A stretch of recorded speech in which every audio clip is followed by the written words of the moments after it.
সুপ্রভাত বন্ধুরা, সবাই কেমন আছেন? আশা করি সবাই ভালো আছেন। বিনা পানির হঠাৎ খেয়ালে সবাইকে অনেক অনেক স্বাগত। আজকে আমি দিদির বাড়ি এসেছি। এখানে এয়ারপোর্টের কাছে হলদিরাম স্টপেজে নামে কেন্দ্রীয় বিহার দিদি যে ক্যাম্পাসের মধ্যে থাকে। যাই হোক, জায়গাটা খুবই সুন্দর। আর আমি এখন দিদির ছাদে হাঁটতে উঠেছি। আর এখন সকাল থেকেই আমি ভিডিওটা শুরু করলাম। আজকে আমি কি কি করছি সবটাই আপনাদের সঙ্গে শেয়ার করব। আশা রাখছি ভিডিওটা ভালো লাগবে, পুরোটাই দেখবেন, স্কিপ করবেন না। আর চ্যানেলটি যারা নতুন দেখছেন সাবস্ক্রাইব, শেয়ার, লাইক করে আমার পাশে থাকবেন। জায়বাবু ভোরে যোগা সেন্টারে যাচ্ছে।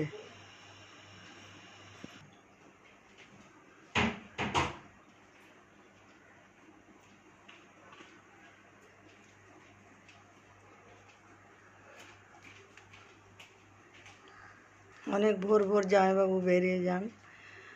একটু সামনেটায় হেঁটে নিয়ে জামাইবাবু যোগা সেন্টারে চলে যায়।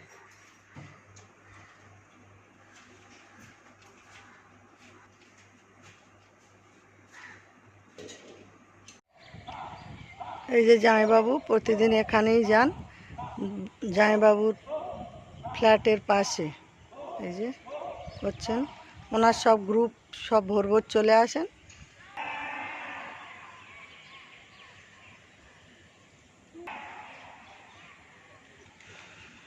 এরিয়াটা ভারী সুন্দর, আমার তো খুব ভালো লাগে এখানে আসতে। আমার যখনই মন চায় আমি চলে আসি। জায়ু যোগা সেন্টার থেকে এসে চা নিয়ে বসে গেছে। আমার চা খাওয়া হয়ে গেছে, আমার আর দিদির। সালমার চা খেয়ে পান খাচ্ছে, এবার অন্য বাড়ি চলে যাবে। প্রতিদিন দিদির কাছে ভোর ভোর চলে আসে, দিদির সমস্ত কিছু ওই সেরে দেয়। দিদি পারে না তেমন কিছু করতে, দিদির বয়সটাও অনেকটা হয়েছে। যাই হোক, কথা বলে, গল্প করে, এখানে যে কাজ করার জন্য আসবে বা এসেই কাজ করতে শুরু। দেখুন জামাইবাবু যোগা সেন্টার থেকে এসে চা খাওয়ার পরে খুব গুণের আমার জামাইবাবু। আর উনি বড় র্যাঙ্কে চাকরিও করতেন, এক্সিকিউটিভ ইঞ্জিনিয়ার ছিলেন সিপিডব্লিউডির। আর যাই হোক, জামাইবাবুর মানে সোশ্যাল, এখানে দুর্গাপুজো হয়, প্রতিটি মানে যত কাজ যত এখানকার সোসাইটির সব জামাইবাবুর অ্যাডভাইস নেবে, ওনারা নেবেন। প্লাস জামাইবাবু প্রচুর দায়িত্ব, উনি প্রচুর গুণের মানুষ। দেখুন ফলগুলো কেটেছে, কোনো মেয়েরাও বোধহয় এত সুন্দর ফল কাটতে পারে না। মানে সবজি, মাছ, তার কত ছুরি কাঁচি, জামাইবাবুর গুণ, প্রচুর গুণ। গল্প করিস। ও বাবা, রান্না করবো বলেছি বলে এইসব বলছে। শোনো না, কত বসে থাকবো, জানি তো মালা দিয়েছে সব করবে। একটা রান্না করি, একটা মাছ, যে কোনো একটা মাছ করবো। বললাম তো যা ইচ্ছা কর। ফুলকপি আলু মাছের ঝোল কর। হ্যাঁ, গুড়জালি মাছটা ফুলকপি আলুতে ঝোল করে। মশলা কী দেবো? আদা জিরে বাটা। আচ্ছা ঠিক আছে, যাকে একটা পারমিশন পেলাম। এবার রান্নাঘরে যাচ্ছি, আর দিদির রান্নাঘরটাও দেখিয়ে দিচ্ছি। দিদি স্নান সেরে ঠাকুর ঘরে চলে এসেছেন। এবার কতক্ষণ পরে যে বের হবেন তার মানে শেষ নেই। বাচ্চা কোলে এটা আমার ভাগনা, সুদূর আমেরিকাতে থাকেন।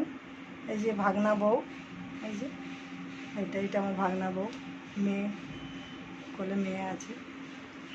এটা দিদির ঠাকুরের আলাদা ফ্রিজ, ঠাকুরের সব জিনিসপত্র রেখে দেয়। আর কী সুন্দর করে সব ফুলগুলো বেছে নিয়ে বসেছে দেখুন। এবার পুজো হয়ে গেলে দেখাবো, মানে পুজো ঠাকুরকে কীভাবে সাজায়, মানে কি সুন্দর করে একেবারে ঠাকুরকে চন্দন পরাচ্ছে। অতি কষ্টে একটা পারমিশন পেলাম একটা রান্নার জন্য, একটা পদের জন্য। অনেক বকাবকি করলো, তবুও বললাম, জেদ ধরলাম, দাও না দাও না। তো যাই হোক, আমি এখন চলে এসেছি দিদির রান্নাঘরে। ফুলকপি কাটা আরম্ভ করে দিয়েছেন, একটার পর একটা কাটা, মানে কাটতেই থাকবেন।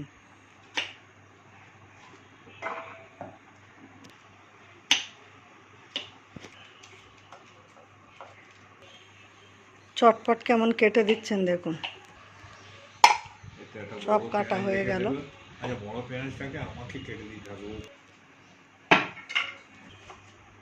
এবার পেঁয়াজ কাটতে বসে। দিদি রান্নাঘরটা দেখিয়ে দিই, একদম সাজানো গোছানো, কি সুন্দর দেখুন। আর আমি কি রান্না করছি দেখুন, ফুলকপি আলু টমেটো দিয়ে গুড়জালি মাছ। আর এতে মশলা থাকছে আদা জিরে বাটা, কাঁচা লঙ্কা দিয়ে হবে।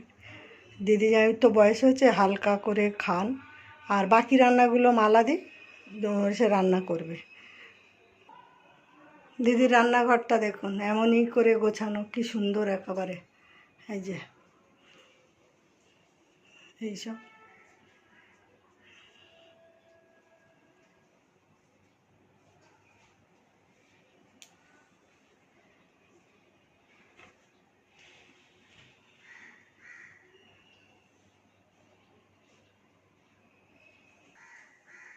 মেয়েরা রান্না করবে বলে আর কাজ করবে বলে ও কষ্ট হয় বলে জামাইবাবু ফ্যানটাও লাগিয়ে রেখেছেন।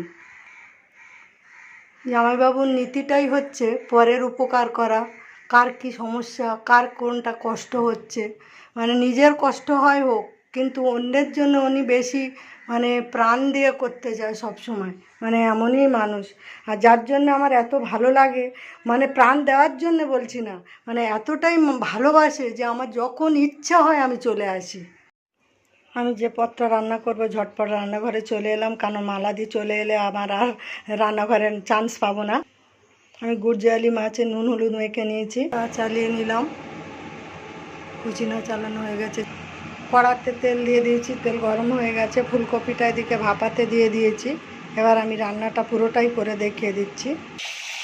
তরকারিতে জল দেবো বলে অ্যাকোয়াগার্ড থেকে জলটা বের করে নিচ্ছি। আমি মাছ ভাজা বসিয়ে দিয়েছি। কাঁটা চামচটা আমার লাগবে। ফুলকপিটা ভাপানোর সময় ফুলকপির ওপরে একটু হলুদ দিয়ে দেবো, যাতে মানে ফুলকপির কালারটাও চেঞ্জ হয়ে যাবে। ফুলকপিটা ভাপানো হয়ে গেছে, আমি এটাকে জল ঝরতে দেবো। ছাঁকুনিতে দিয়ে দিলাম, জল ঝরতে থাকুক। এই মাছগুলো ভাজা হয়ে গেছে, তুলে নেবো। মাছ ভাজা সব হয়ে গেছে, মাছ সব ভাজা হয়ে গেছে। আর আমি ওই মাছ ভাজা তেলেতেই আলুগুলো ভেজে নেবো। আর এদিকে আমি শিলনোড়াতে জিরে আর আদা নিয়েছি, এটা আমি পিষে নেবো। আলুগুলো ভেজে নেবো আগে। আলু ভাজা হয়ে গেছে, আলু ভাজা এবার আমি তুলে ফেলবো।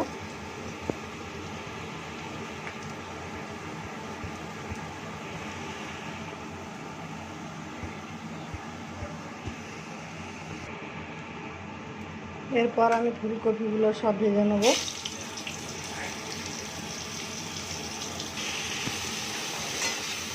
আমি আগেই বলেছি আমি রান্না করতে খুব ভালোবাসি। রান্না তো আমার মাও খুব ভালো পারতেন, আর আমার এই দিদি ভীষণ রান্না ভালোবাসে, ওনা ভালো পারেন, মানে এখন করতে পারে না, বয়স হয়ে গেছে, শরীর খারাপ লাগে তাই আর করেই না। রান্নার মেয়ে আছে, সেই রান্না করে। আর যাই ওনার হাতের আলু পোস্ত ঝিঙে দিয়ে এত মানে অপূর্ব করে, আপনার হাত চাটুপুচু করে খেতে হবে।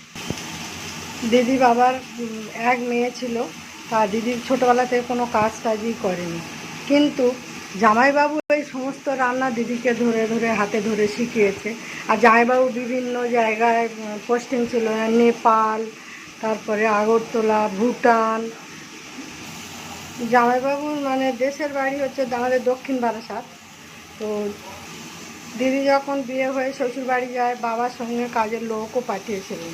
যাই হোক, এক কথা বলতে গেলে আদরের ঘরে দুলালিই ছিলেন। এখন উনি হেন কাজ নেই যে পারে না, অথচ সেই কাজগুলো খুব নিপুণভাবে, মানে কোনো ভুল আপনারা ধরতেই পারবেন না, এমনই একটা ব্যাপার। যাই হোক, আমাদেরও অনেক রান্না টান্না উনি নিজেই শিখিয়েছেন। দিদির রান্নার গুরু হচ্ছে জামাইবাবু, আর দিদি হচ্ছে আমাদের গুরু। অনেক কিছু হাতে ধরে শেখাচ্ছে, মানে শিখিয়েছেন। এই মশলাটা এবার বেটে নেবো, আদা জিরেটা। ফুলকপি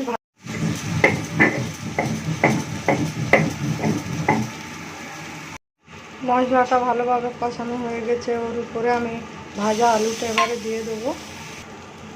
কাঁচা লঙ্কাগুলো দিয়ে দিলাম, ভালো করে নাড়াচাড়া করে মেখে নিয়ে এবার এর মধ্যে গরম জল দিয়ে দিলাম কিছুটা।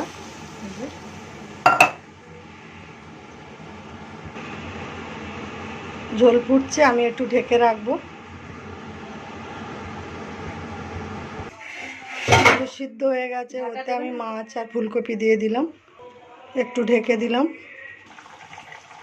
তরকারি হয়ে এসেছে, এবার আমি নামিয়ে। মাছ মাছের ঝোল আমি গামলাতে ঢেলে ফেলেছি, এই যে মাছের ঝোল ঢেলে নিয়েছি। আর নামানোর পরে একটু অল্প দিয়ে অল্প করে ধনেপাতা কুচিয়ে দিয়ে দিয়েছি। আমার রান্নাটা, মাছের রান্না পুরো কমপ্লিট হয়ে গেছে। ফুলকপি, আলু, মাছ আর গুড় জিয়ালি মাছ দিয়ে। জামাইবাবু লাউ কাটতে বসে গেছেন। এই যে লাউগুলো টুকরো টুকরো করা হয়ে গেছে, আর কাটবে এসে ছুরি দিয়ে আর এই রেজার দিয়ে ছাড়িয়ে নেবে। উনি কাটায় সবজি, ফল, মাছ কাটায় একদম মানে নিপুণভাবে কাটবেন একেবারে, যা মেয়েরাও পারে না।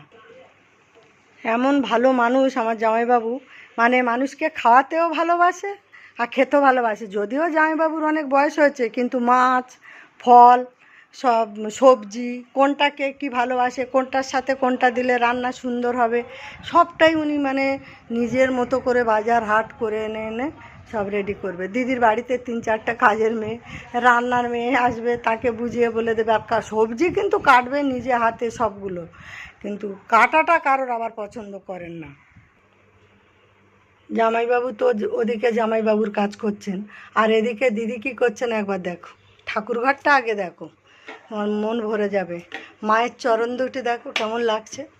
আর এই ঠাকুরঘরটা এরকম। দিদি খুব সুন্দর করে শিব পুজো করে। এই যত পুজো আমাকে যা শেখানোর সব কিন্তু আমার দিদিই শিখিয়েছে। এই যে দিদি শিবটা দেখো, আর শিবের বাহনটাও দেখুন কি দারুণ। আর দিদি কী করছেন বলুন তো, সকাল থেকে উঠে শুধু ঠাকুরের ফুল, দুর্ব, বেলপাতা নিখুঁত করে বাজবেন। উনি ওই রকম ঠাকুর পুজো নিয়ে সারাদিন ব্যস্ত। 3-4টে মেয়ে রেখেছে, কাচা, মোছা, ডাস্টিং করা, রান্না করা। সারাদিন তারা তাদের কাজ করবে, জামাইবাবু জামাইবাবুর কাজ করে, আর উনি ঠাকুর নিয়ে পড়ে থাকতে খুব ভালোবাসে, ঠাকুর পুজো করে। কিন্তু আত্মীয় স্বজন এলে তানাদেরকে কীভাবে মানে আপ্যায়ন করতে হয় ওনাদের কাছে আমাদের শিখতেই হয়। এই যে বাজার দিয়ে আজকে আবার কি মাছ এনেছে দেখুন, কাটা আরম্ভ করে দিয়েছে। কাজরি মাছ বলছে, দামও অনেক করে এগুলো। তো আমরা বাড়িপুরে মাছ কিন্তু পাই না। এই দেখুন মাছগুলো কাছে নিয়ে গিয়ে দেখাচ্ছে। এই যে আমি যদি বলি মাছগুলো আমি কাটবো, বলবে একদিনের জন্য এসে কেন মাছ কাটতে আসছো, কিছুতেই কিছু করতেই দেবে না, বকবে, শুধু বকবে, বসো বসো এই করবে। এই দেখুন মাছ কেটেই যাচ্ছেন। এইটা আবার কাজ কি, এর দামও খুব, বলছে 1000 টাকা করে কেজি। মানে নিজে যতটা না খায় কাউকে খাওয়াতে খুব ভালোবাসে। আনবে নানা রকম মাছ। এই যে আমি বলেছি তেলাপিয়া মাছ হালকা সর্ষে পোস্ত দিয়ে হবে। আজকেও আবার এক গাদা তেলাপিয়া মাছ নিয়ে চলে এসেছে। মাছ ধোয়া আরম্ভ করেও দিয়েছেন, জল সরানোর জন্য এই ছাঁকনিতে ছেঁকে দিচ্ছে। মানে ব্যবস্থা সাংঘাতিক ব্যাপার। এটা সমুদ্রের মাছ, খুব বালি থাকে, ওই জন্য বারে বারে ধুচ্ছে। যেমন মাছগুলো আসে কোথা থেকে? বাংলাদেশ থেকে। আচ্ছা, একের পর এক মাছ ধোয়ার। আমি দিদির বাড়িতে সারাদিন দিদি জামাইয়ের সঙ্গে কি আনন্দেই না দিনটা কাটালাম। আর আপনাদের সঙ্গে অনেক কিছু শেয়ারও করলাম, কি করেছি না করেছি। যাই হোক, আমি ভিডিওটা আজকের মতো এখানেই শেষ করছি। আগামীকাল আবার নতুন কোনো ভিডিও নিয়ে আসবো। আপনারা ভালো থাকুন, সুস্থ থাকুন, আর এতক্ষণ আমার সঙ্গে থাকার জন্য অসংখ্য ধন্যবাদ।